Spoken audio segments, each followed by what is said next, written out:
Tanzania के उत्तर में एक शानदार घाटी को खूबसूरत बनाते हैं ऊंचे पहाड़,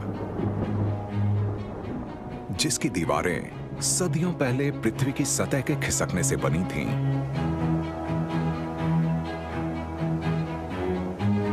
प्राचीन ज्वालामुखियों द्वारा उपजाऊ बनाई गई इसकी ढलानें अनेक जीवों को कई प्रकार के आवास प्रदान करती हैं।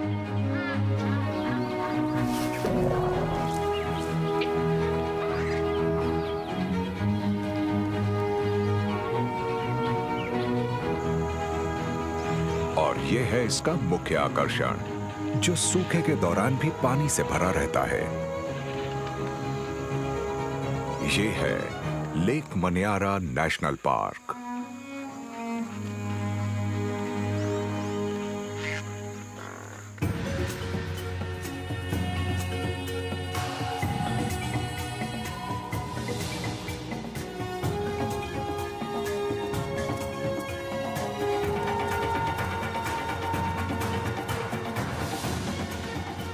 Extreme Africa, lake मन्यारा national park.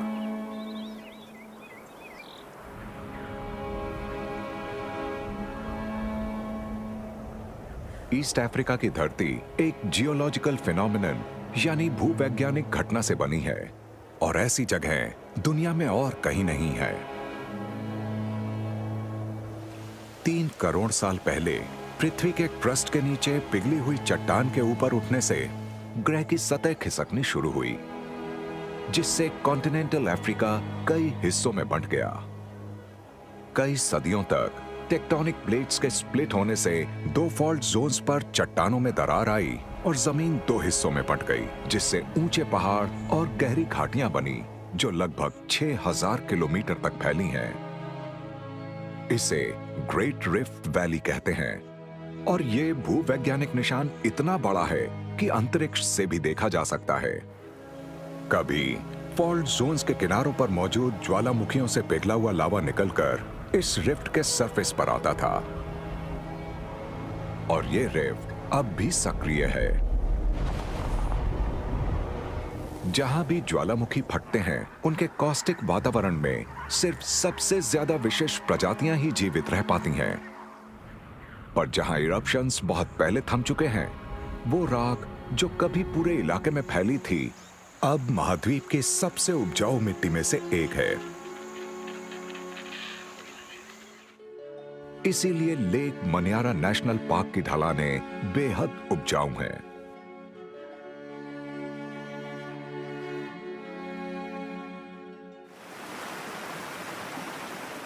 Rift mountains में पानी इकट्ठा होता है और फिर बहकर घाटी में जाता है।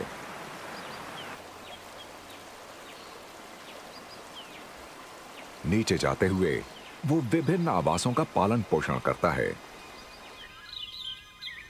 जंगलों से लेकर वुडलैंड, सवाना और घास के मैदानों से दलदली इलाकों तक।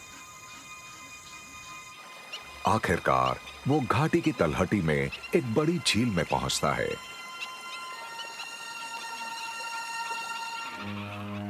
ये झील बहुत सारी प्रजातियों के लिए एक स्वर्ग है, जो लंबे समय तक बारिश ना होने पर इसी झील पर निर्भर करती हैं।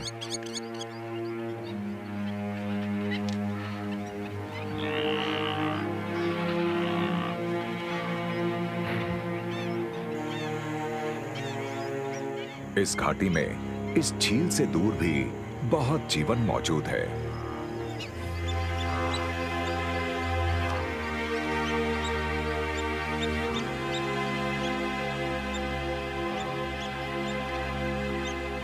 यहाँ की उपजाऊ मिट्टी से पैदा हुए यहाँ के विभिन्न वातावरण प्राचीन ज्वालामुखीय गतिविधि की जीवित विरासत हैं।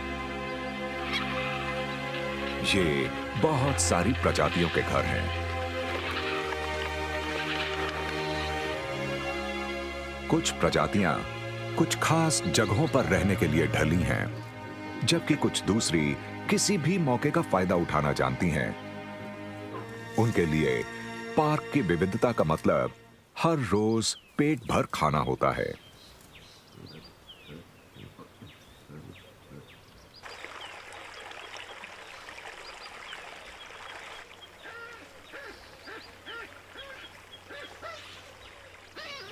लेक मनियारा नेशनल पार्क में सुबह का समय है।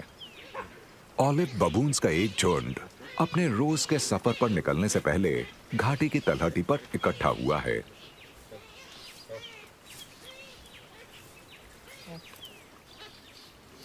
ये ऊंची चट्टानों की सुरक्षा में अपनी रात बिताते हैं और दिन के समय घाटी में नीचे रसीले घास के मैदानों पर पहुंच जाते हैं।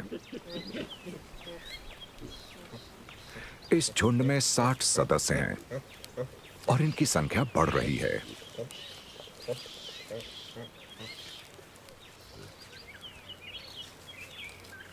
इस बच्ची का गुलाबी चेहरा बता रहा है कि ये अभी 4 महीने की भी नहीं है।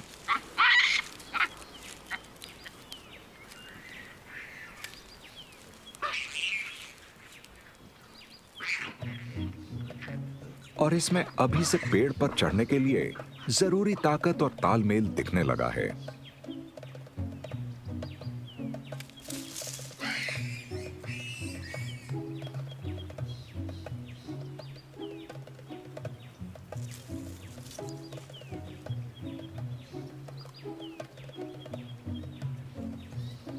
इसके लिए और इसके बड़े कजिन्स के लिए जीवन सरल है।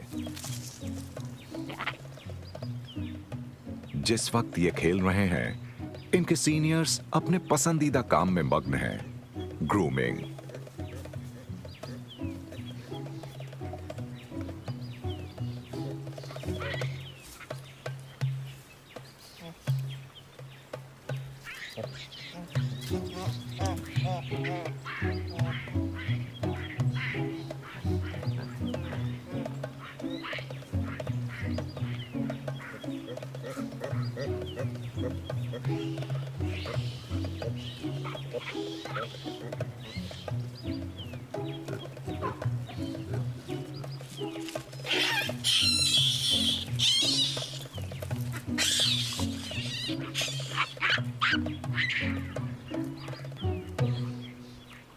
जल्द ही सफर को शुरू करने का समय हो गया है। बच्चे कम से कम 6 हफ्तों तक अपनी मां के पेट से चिपके रहते हैं।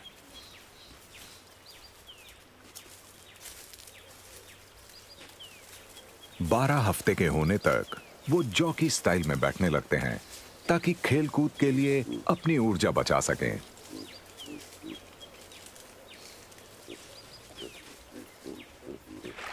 क्यों ना चलते चलते थोड़ा पानी ही पी लिया जाए।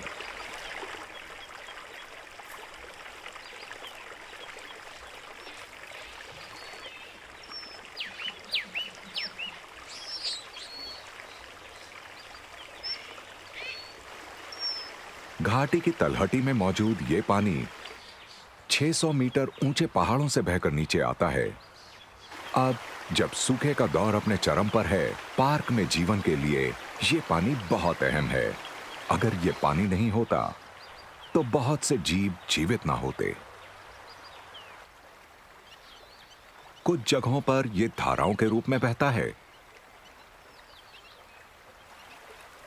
और कुछ जगहों पर यह जमीन के अंदर जाकर ग्राउंड वाटर बन जाता है, जिसका फायदा गहरी जड़ों वाले पेड़ उठाते हैं। आखिरकार ये लेक मनियारा में पहुंच जाता है।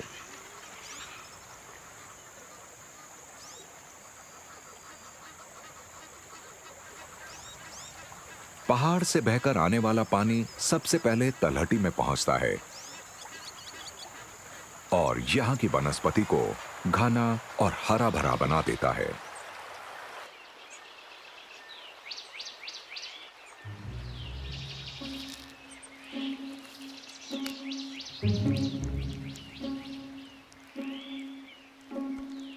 इस ब्लू मंकी के लिए यह जंगल एक स्थायी घर है।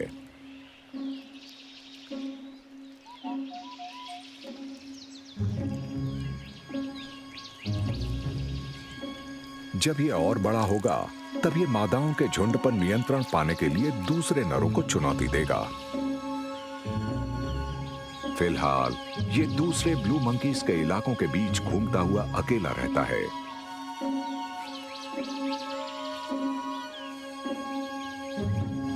मनियारा की घनी वनस्पति इसके लिए और इसके जैसे दूसरे जानवरों के लिए बहुत अहमियत रखती है।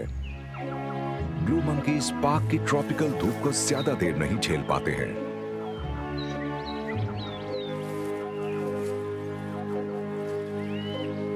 ये बहुत खुशनसीब है कि इस जंगल में छांव की और खाने की कोई कमी नहीं है। इसे अपने खाने का लगभग 2/3 हिस्सा पौधों की सिर्फ 10 प्रजातियों से मिल जाता है और उसके लिए भी इसे इस घने जंगल में ज्यादा दूर नहीं जाना पड़ता है।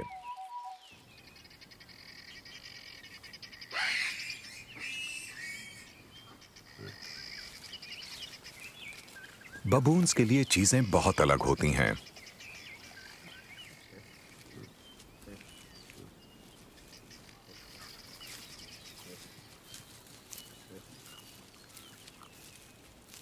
इनके खाने में बहुत ज्यादा विविधता है।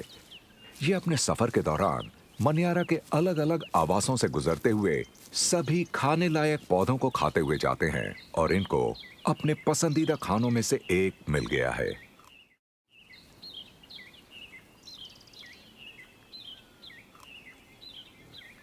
बिल्कुल सही नाम वाले सॉसेज ट्री के फल बहुत बड़े होते हैं।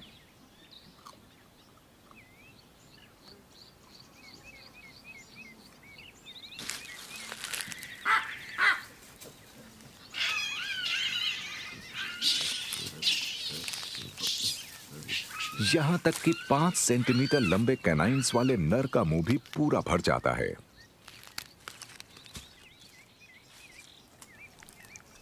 ये रेजर की धार जैसे दांत ताकत के लिए लड़ी जाने वाली लड़ाइयों में और खुद को शिकारियों से बचाने में एक अहम भूमिका निभाते हैं, ठीक वैसे ही जैसे झुंड की संख्या। इनका झुंड बड़े नरों के ताकतवर समूह के साथ आगे बढ़ता है।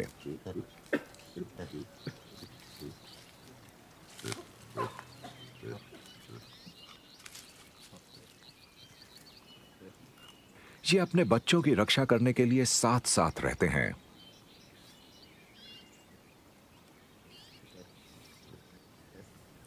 इसका मतलब ये कि अफ्रीका के ज्यादातर प्राइमेट्स के विपरीत इनका झुंड पेड़ों की सुरक्षा से दूर ज्यादा खुले इलाकों में घूम सकता है।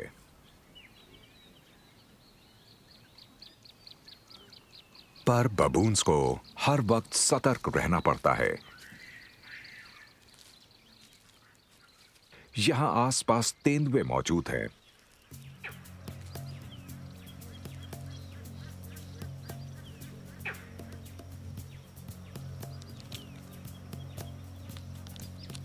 इस बड़े नर का इलाका मनियारा के जंगल और सवाना के बीच की सीमा पर है।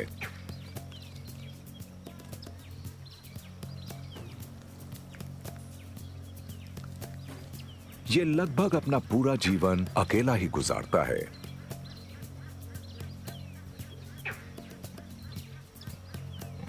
पर इसके इलाके के कुछ हिस्सों में बहुत सारी मादाएं भी रहती हैं।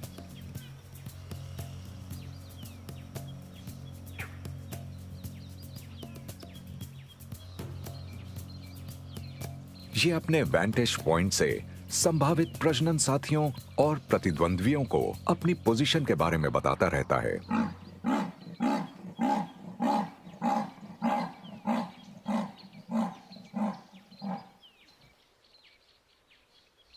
इसके लिए ये पेड़ आराम करने, निगरानी रखने और अपनी मौजूदगी का एहसास कराने की जगह है।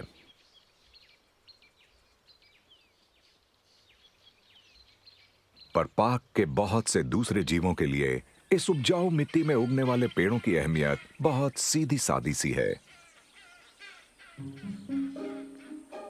सिल्वरी चीक हॉर्नबिल्स को फिक्स बहुत पसंद है।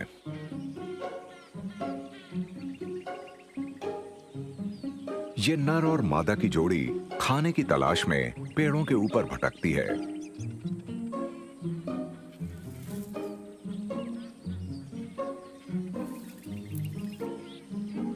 ये हॉर्नबिल फिग को चबा नहीं सकता है, तो इसे इसको साबुत निगलने के लिए सही पोजीशन में लाना होगा।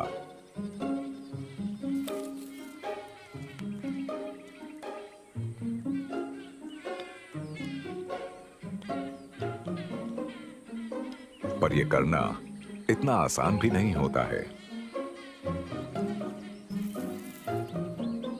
लेकिन यहां पर खाने के लिए सिर्फ पिग्स ही नहीं है।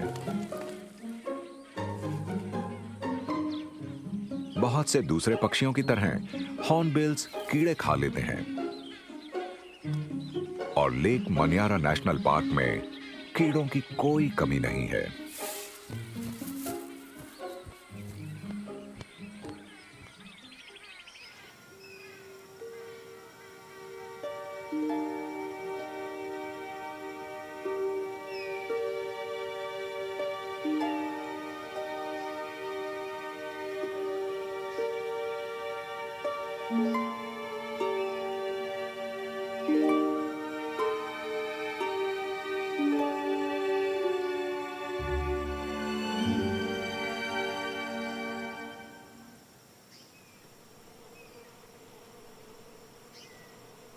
ये बीज एक नए घर में जाने की तैयारी कर रही हैं। इन्होंने अपनी क्वीन के साथ अपने छत्ते को छोड़ दिया है और पास के एक अकेशिया ट्री पर इकट्ठी होकर स्काउट्स के लौटने का इंतजार कर रही हैं। जब कोई सही घर मिल जाएगा, स्काउट्स एक खास तरह का डांस करके कॉलोनी को डायरेक्शंस देंगे। इनके पुराने घर में पीछे छूट चुकी वर्कर बीज एक नई क्वीन को तैयार करेंगी ताकि नया छत्ता बनने तक पुराने छत्ते में प्रजनन जारी रहे।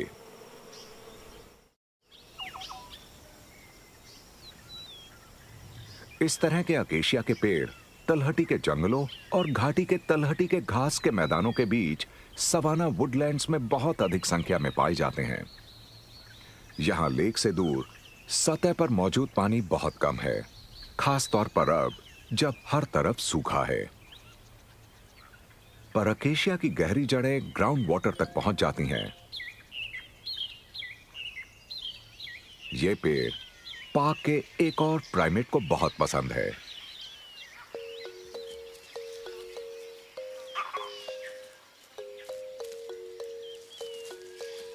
वर्विट मंकीज।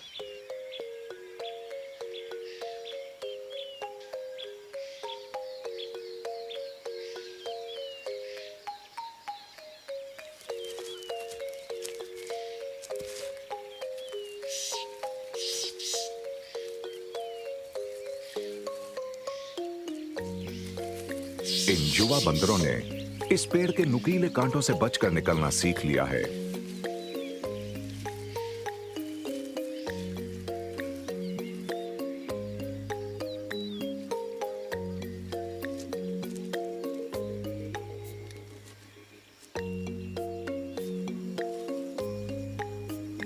पर अकेशिया के पेड़ सिर्फ खेलने के ही काम नहीं आते हैं।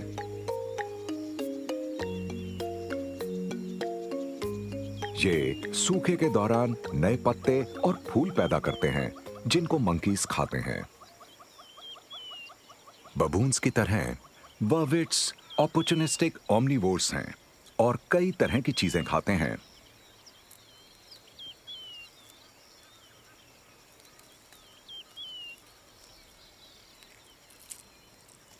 कमाल की बात यह है कि इनके खाने में पेड़ का वो हिस्सा भी शामिल है जो दिखने में सबसे कम स्वादिष्ट लगता है, इसके कांटे।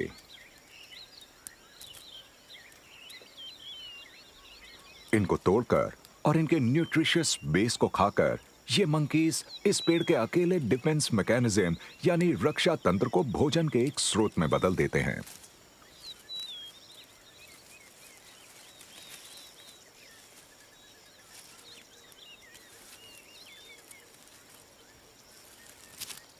झुंड का सबसे छोटा बच्चा 3 महीने का होने तक आराम और सुरक्षा के लिए पूरी तरह से अपनी मां पर निर्भर करेगा।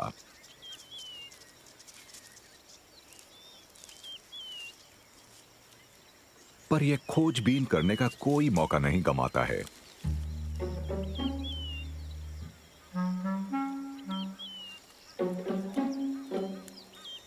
छह महीने का होने तक यह काफी हद तक आत्मनिर्भर हो जाएगा।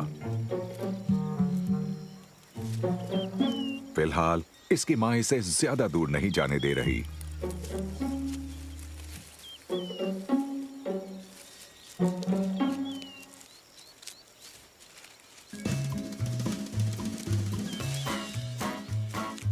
इसके बड़े कजिन्स खुले मैदान में खेल खेल में लड़ रहे हैं।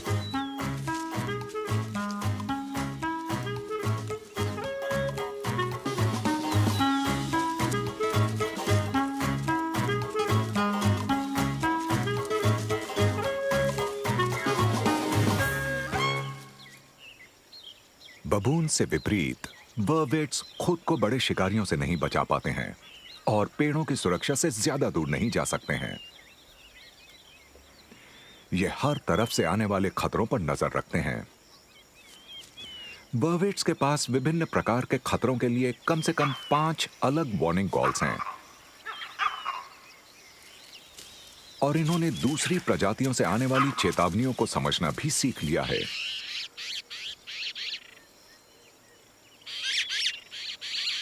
एक सुपर्ब स्टारलिंग अपने साथियों को जमीन से और आसमान से आने वाले शिकारियों के बारे में बताने के लिए अलग अलग आवाजें निकालती है। ये मंकीज उन आवाजों का मतलब समझते हैं तो ये भी सतर्क हो जाते हैं।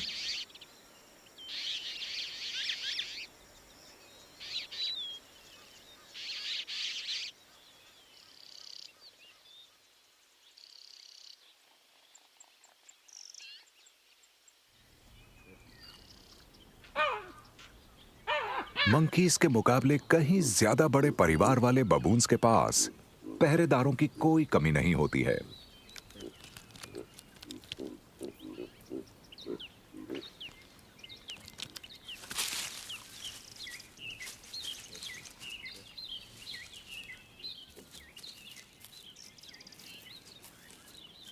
सवाना के अंदर पहुंचने पर इस झुंड का आधे से ज्यादा सफर तय हो चुका है।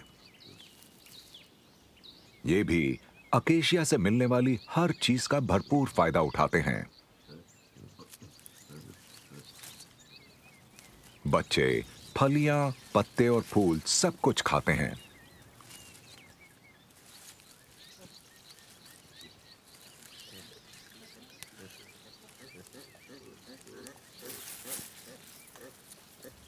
अपने अपोजेबल थम्स की वजह से ये अपने खाने को बहुत अच्छी तरह पकड़ पाते हैं, पर फिर भी कुछ फलियां नीचे गिर जाती हैं।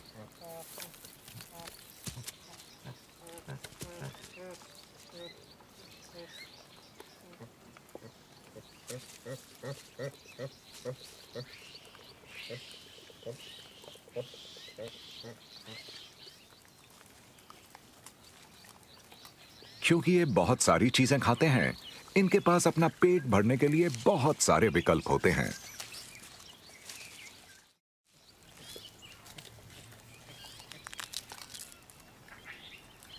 जड़ें खाना और नमी दोनों देती हैं।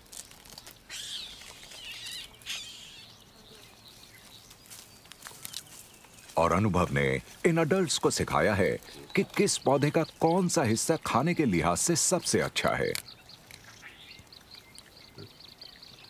अलग अलग पौधों के कुछ खास हिस्सों को चुनने की क्षमता इन बबून्स को सवाना के बहुत से जानवरों से अलग बनाती है।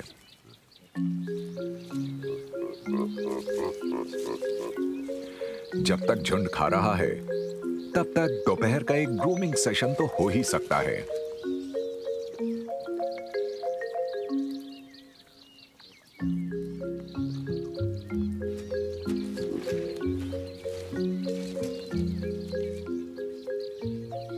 मादाएं अक्सर कुछ खास नरों के साथ रिश्ते बनाती हैं और उनसे उम्मीद करती हैं कि वो उन्हें दूसरों की आक्रामकता से बचाएंगे। ग्रूमिंग इन रिश्तों को और मजबूत करने का काम करती है।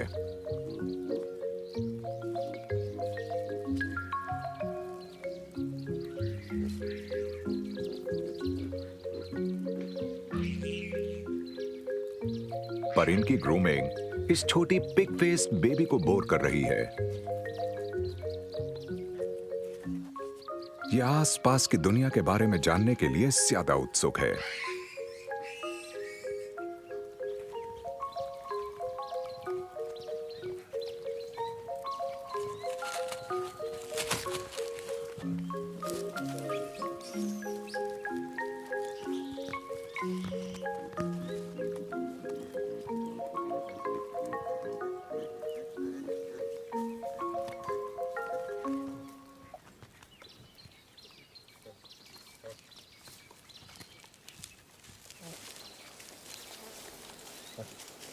आखिरकार ये झुंड अपने सफर के आखिरी चरण के लिए निकल पड़ा है।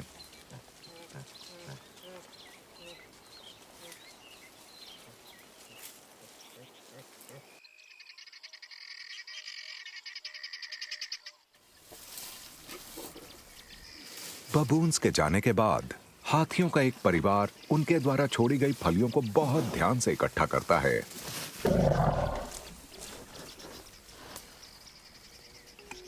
साल के इस सूखे समय में मनियारा के हाथी ज्यादा से ज्यादा संसाधनों तक पहुंचने के लिए छोटे समूहों में बंट जाते हैं। दूध पिलाती मांओं पर पर्याप्त पोषण जुटाने का विशेष दबाव रहता है।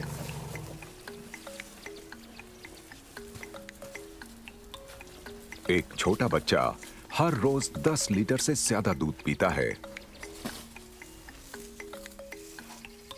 उसकी मां को उसे दूध पिलाने के लिए अपनी खुराक में काफी ज्यादा बढ़ोतरी करनी पड़ती है।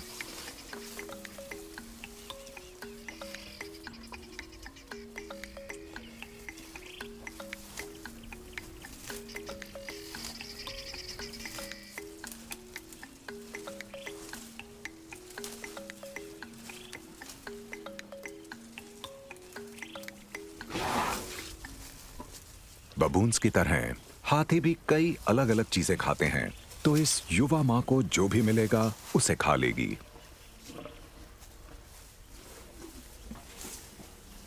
सवाना का सूखी घास और झाड़ीदार वनस्पति का कॉम्बिनेशन खाना ढूंढ रहे हाथियों को बहुत सारे विकल्प देता है।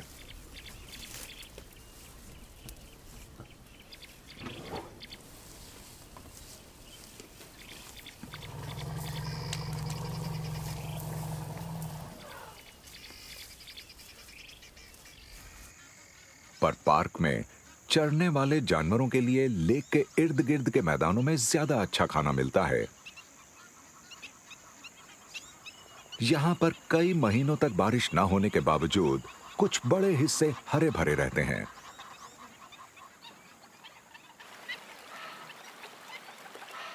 और इनमें सबसे हरे भरे हैं लेक के किनारे पर मौजूद दलदली इलाके, जहां ग्राउंड वाटर बाहर निकलकर धाराओं में बहता है।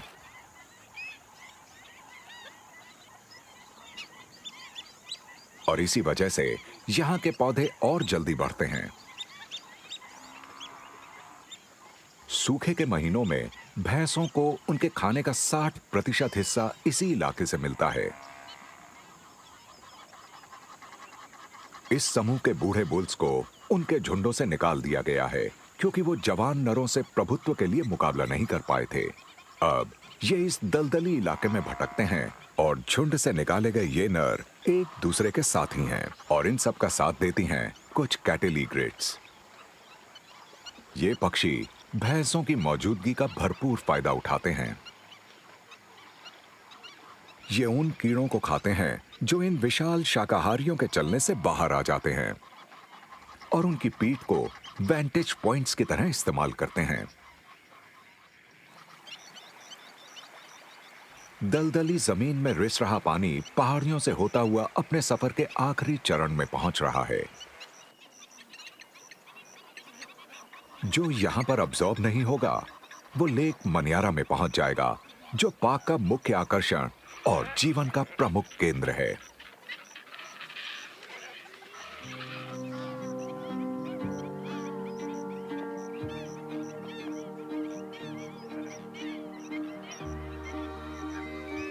इस पार्क में पाई जाने वाले पक्षियों की लगभग 400 प्रजातियों में से अधिकांश प्रजातियां यहीं पर रहती हैं। ये खाने और प्रजनन के लिए दूर दूर से मनियारा आती हैं।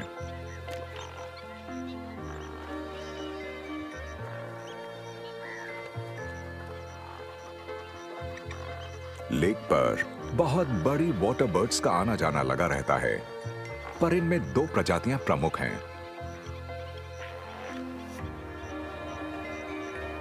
11 किलो की ग्रेट व्हाइट पेलिकन लेक की बर्ड्स में सबसे बड़ी है। इनके वजन को उठाने के लिए इन बर्ड्स के पंखों का फैलाव 3.5 मीटर तक होता है।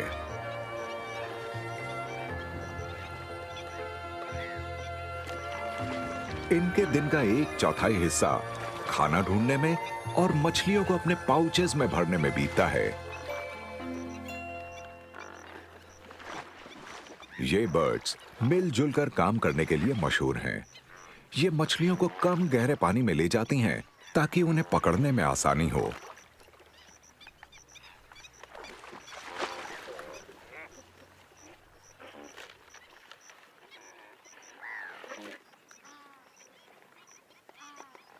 पेलिकन्स इस लेक को एक और प्रभावशाली प्रजाति के साथ बांटते हैं, येलो बिल्ड स्टॉर्क। उनके झुंड घास से ढके किनारों पर आराम करते हैं। ये पेलिकन से कई गुना हल्के हैं, तो ये खाना जल्दी से खाकर बहुत देर आराम कर पाते हैं।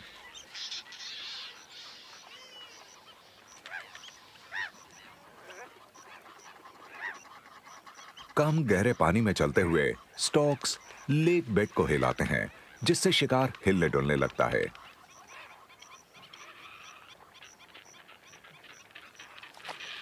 इनकी स्पर्श संवेदनशील चोंचें कुछ खाने लायक चीज को महसूस करते ही बंद हो जाती हैं। ये पानी में रहने वाले कई प्रकार के जीवों को खाते हैं, जिनमें फिश, फ्रॉग्स और क्रस्टेशियंस शामिल हैं। इस लेक में इतना खाना है कि ये सभी पक्षी अपना पेट भर सकते हैं। इस लेक की अहमियत और भी ज्यादा बढ़ जाती है जब हम सिर्फ 95 किलोमीटर की दूरी पर एक बिल्कुल अलग नजारा देखते हैं।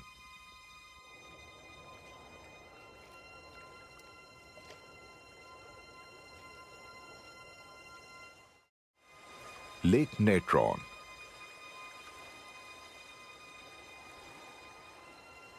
यहां पर जल जीवन का प्रतीक नहीं है।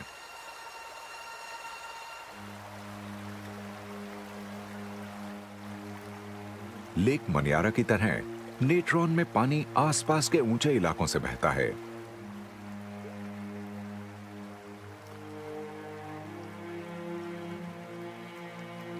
पर एक विशाल चोटी इस लेक के वातावरण को बिल्कुल बदल देती है। ओल्डोइनियो लेंगाई। मैदानों से 2200 मीटर ऊंचा ये एक सक्रिय ज्वालामुखी है, जिसे स्थानीय मसाई लोग माउंटेन ऑफ द गॉड्स कहते हैं। पिछले 100 सालों में ये 15 बार फटा है, जिससे आसपास की मिट्टी पर वोल्केनिक केमिकल्स फैल गए हैं।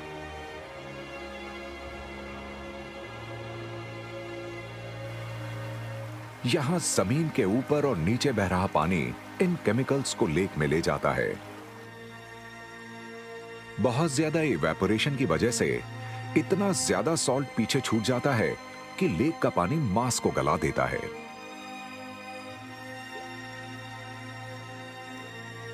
अब जब सूखा अपने चरम पर है, लेक नेट्रॉन का पीछे हटता कॉस्टिक पानी चौड़े और बंजर कीचड़ के मैदानों से घिरा हुआ है। इस कठोर और बेरहम जगह पर बहुत कम जीव रह सकते हैं, जैसे ये शानदार अपवाद।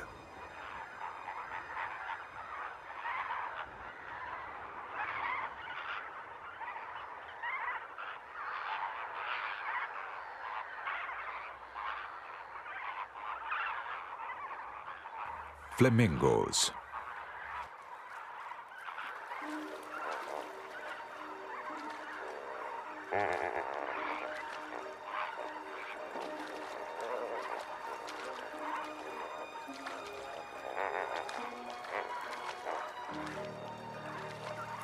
ईस्ट अफ्रीका में फ्लेमिंगोज की तादाद 15 लाख से 25 लाख के बीच है, और इनमें से ज्यादातर लेक नेट्रॉन के मड आइलैंड्स पर हैच होते हैं। जमीन के शिकारी इस खतरनाक पानी को पार करके फ्लेमिंगोज के नेस्ट तक नहीं पहुंच पाते हैं, पर इन शानदार पक्षियों ने खुद को यहां के हिसाब से ढाल लिया है। इनको बचाने के लिए इनकी पैरों की बाहरी परत बहुत मजबूत होती है।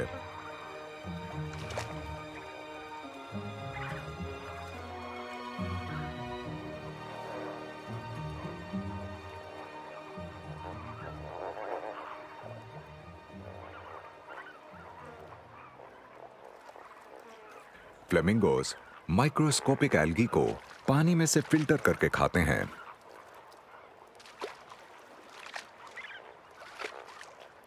ये अपनी चोंचों के अपसाइड डाउन कर्व से लगभग 1 मीटर की ऊंचाई से नीचे झुककर अपने मुंह को बहुत अच्छे से भर पाते हैं।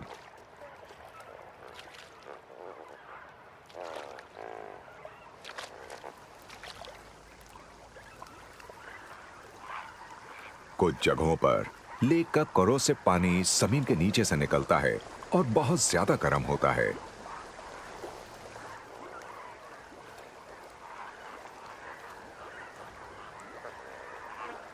और फ्लेमिंगोस को उस गर्मी को झेलने के लिए अपने पैर बार बार उठाने पड़ते हैं।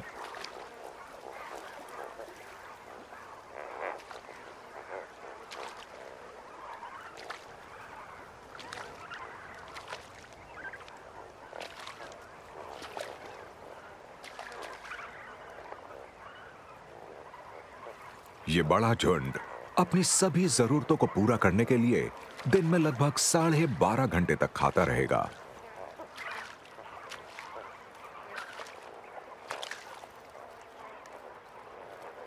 पर फ्लेमिंगोज यहां पर रहने वाले अकेले स्पेशलिस्ट्स नहीं हैं। लेक तक पहुंचने वाली धाराओं में एल्केलाइन टिलापिया का एक झुंड अपना घर बनाता है।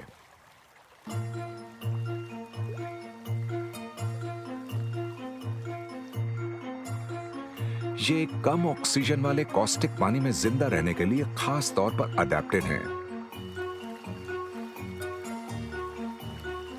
फ्लेमिंगोस की तरह ये भी मुख्य तौर पर लेक के एल्गी को खाती हैं, जिन्हें ये पत्थरों की सतहों से हासिल करती हैं।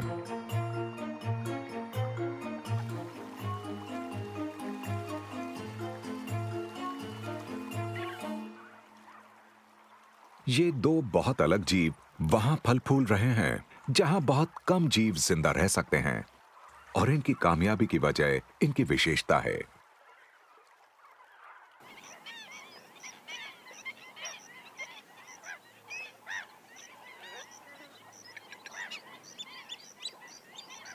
नेट्रॉन से कुछ दूर दक्षिण में बेहद खूबसूरत और उपयोगी लेक मनियारा है, पर बबून्स इस पर कोई ध्यान नहीं दे रहे।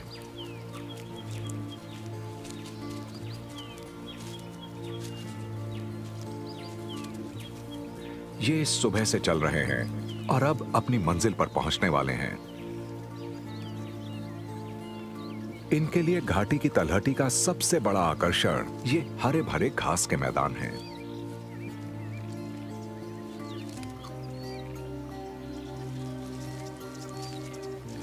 भले ही ये बहुत कुछ खाते हैं, फिर भी इनकी डाइट का आधे से ज्यादा हिस्सा घास है।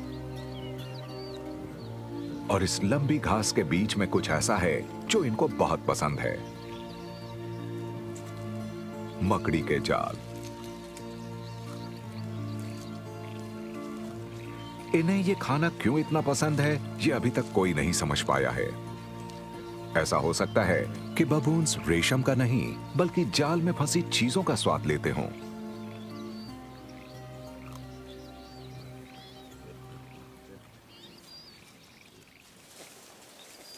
जब ये खाने के लिए रुकते हैं, इन्हें कुछ दूसरे काम करने का समय भी मिल जाता है, और बेशक उनमें ग्रूमिंग शामिल है। पर यहां हर जगह शांति नहीं है। आक्रामकता नरों में रैंक को मजबूत करने में मददगार साबित होती है। बबून्स के समाज में ताकतवर की मर्जी चलती है। जहां नर प्रभुत्व के लिए लड़ते हैं, छोटी मादा को अपनी मां का रैंक अपने आप ही मिल जाएगा और हमेशा इसके पास रहेगा।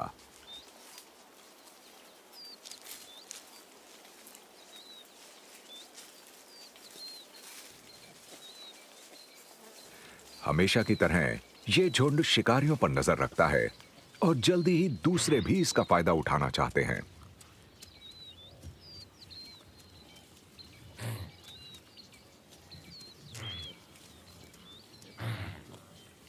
इनकी पहरेदारी से प्रभावित होकर विल्डबीस्ट और ज़ीब्रा भी बबून्स के पास आ जाते हैं।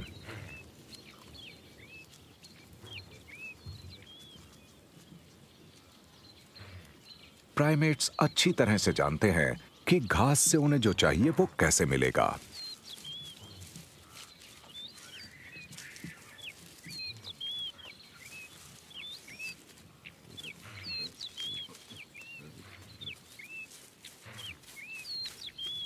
ज़ीब्रा के पास अपोजेबल थम्स नहीं है, पर वो अपने नाजुक होठों से छोटी घास को भी तोड़ लेते हैं।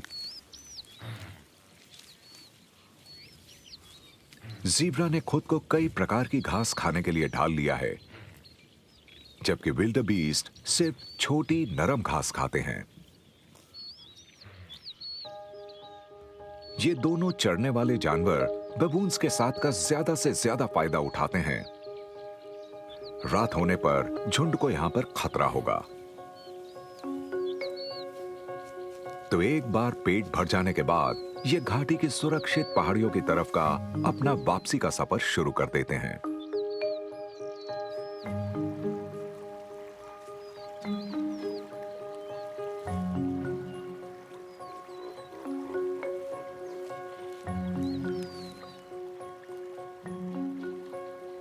कल ये अपनी यात्रा दोहराएंगे और लेक मनियारा नेशनल पार्क की विभिन्न जगहों से अपनी जरूरत की चीजें लेते हुए आगे बढ़ेंगे।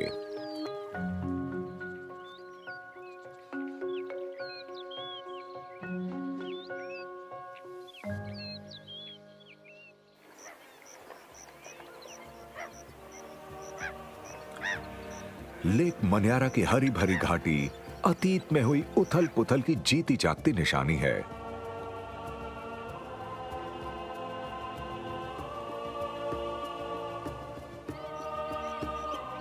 बहते पानी वाली उपजाऊ मिट्टी उगती हुई वनस्पति के लिए एक वरदान है।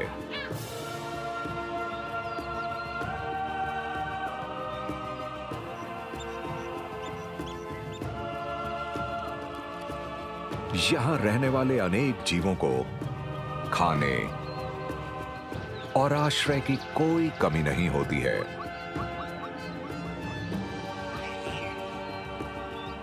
वो पीढ़ी दर पीढ़ी मनियारा के संसाधनों का ज्यादा से ज्यादा इस्तेमाल करते हैं।